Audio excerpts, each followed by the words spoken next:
Alam mo ba na natsuchugi ang mga honeybees pagkatapos nilang mangagat? Ito ay sa kadahilanang meron silang mga barbed stingers na nakagilid sa kanilang main stingers. Kapag ang isang bubuyog ay nangangagat ng isang bagay na may makapal na balat, ito ay kumakapit.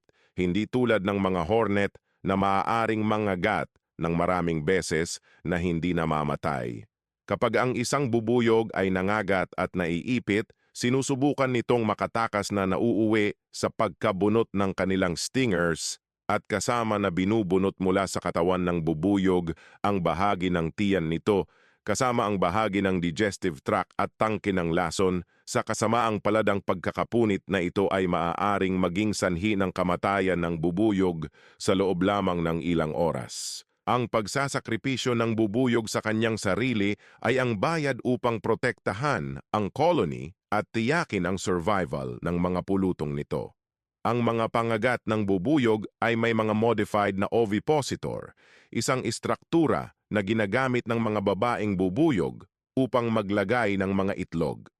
Gayunpaman sa mga honeybees at sa mga iba pang mga bubuyog, ang pangagat ay nag-evolve bilang isang depensibong kasangkapan na maaaring mag-inject ng lason upang tumugon laban sa mga banta.